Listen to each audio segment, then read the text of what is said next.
ഇറാനുമായി വളരെ ആഴത്തിലുള്ള അർത്ഥവത്തായ ചർച്ചകൾ നടക്കുന്നുണ്ടെന്നും ഒരു കരാറിലെത്താൻ നല്ല സാധ്യതയുണ്ടെന്നും പ്രസിഡന്റ് ഡൊണാൾഡ് ട്രംപിന്റെ ശുഭാപ്തി വിശ്വാസമാണ് ഇന്നിപ്പോ പറയാനുള്ള അപ്ഡേറ്റ്. തടസ്സമില്ലാത്ത ചർച്ചകൾക്കായി അവസരം നൽകുന്നതിനായി ആക്രമണങ്ങൾ താൽക്കാലികമായി നിർത്തിവെക്കുകയാണ്. അതിന് മധ്യസ്ഥ രാജ്യങ്ങളും മേഖലയിലെ മറ്റു രാജ്യങ്ങളും അഭ്യർത്ഥിച്ചതിനാലാണ് അങ്ങനെ ഒരു താൽക്കാലിക ആക്രമണങ്ങളെല്ലാം നിർത്തിവെക്കുന്നതെന്നും അദ്ദേഹം പറയുകയുണ്ടായി. ചർച്ചകൾ പരാജയപ്പെടുകയാണെങ്കിൽ വീണ്ടും ശക്തമായ സൈനിക ആക്രമണങ്ങൾ ആരംഭിക്കുമെന്നും ട്രംപ് നൽകിയിരിക്കുന്ന മുന്നറിയിപ്പാണ് ഇന്ന് എടുത്തു പറയാനുള്ളത്.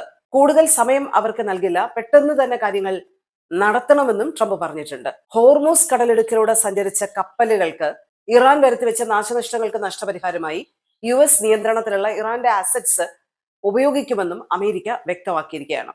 ഇറാൻ വിദേശകാര്യ മന്ത്രാലയം ചില കാര്യങ്ങൾ കൂടി ഇതിനോടനുബന്ധിച്ച് കൂട്ടിച്ചേർക്കുന്നുണ്ട്. മധ്യസ്ഥ ശ്രമങ്ങൾ നടക്കുന്നുണ്ട്, പക്ഷെ ചർച്ചകൾക്കായി തങ്ങൾ അഭ്യർത്ഥിച്ചു, അമേരിക്കയുടെ പിറകെ നടന്നു എന്ന തരത്തിലുള്ള വ്യാഖ്യാനങ്ങൾ ശരിയല്ല. അത് തെറ്റായ കാര്യങ്ങളാണ്.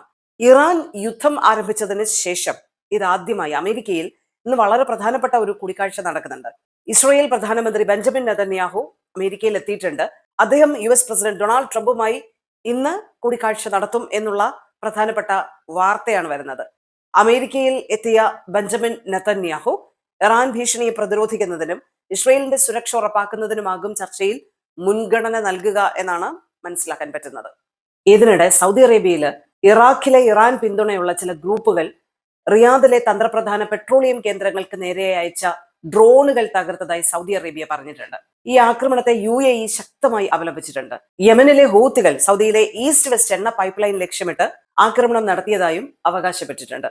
ചെങ്കടലിൽ ഹൂതി ഭീഷണി ശക്തമായിരിക്കുന്ന ഒരു സാഹചര്യമാണ് ഇപ്പോൾ വന്നിരിക്കുന്നത്. ഹോർമൂസ് കടലിടുക്കിൽ എങ്ങനെയാണോ ഇറാൻ കാര്യങ്ങൾ നിയന്ത്രിക്കുന്നത്, അതുപോലെ തന്നെ ബാബൽ മന്ദേബ് കടലിടുക്കിന്റെ നിയന്ത്രണം പിടിച്ചെടുക്കാനാണ് ഹൂത്തികൾ ഇപ്പോൾ ശ്രമിക്കുന്നതെന്നാണ് യമൻ സർക്കാരിലെ വിദേശകാര്യമന്ത്രി ഇപ്പോൾ ആരോപിക്കുന്നത്. സംഘർഷത്തിന് നയതന്ത്ര പരിഹാരം ഉണ്ടാകുമെന്നുള്ള പ്രതീക്ഷയിൽ എണ്ണവില കുറയുന്ന ഒരു സാഹചര്യം ഉണ്ടാകുന്നുണ്ട്.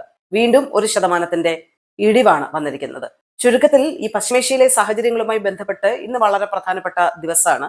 അമേരിക്കയിൽ നടക്കുന്ന ചർച്ചകളിലേക്കാണ് എല്ലാ കണ്ണുകളും പോകുന്നത്. ഇതിന് ഒരു ശാശ്വതമായ ഒരു പരിഹാരം ഉണ്ടാകുമോ, യുദ്ധം അവസാനിക്കുമോ എന്ന ചോദ്യത്തോടു കൂടിയാണ് എല്ലാ കണ്ണുകളും അമേരിക്കയിലേക്ക് ഉറ്റുനോക്കുന്നത്. UAE കാലാവസ്ഥയുമായി ബന്ധപ്പെട്ട ചില അപ്ഡേറ്റുകൾ കൂടി നമുക്കിന്ന് പറയാനുണ്ട്. കഴിഞ്ഞ ദിവസം കനത്ത മഴയും ആലിപ്പഴ വർഷമൊക്കെ ഉണ്ടായി.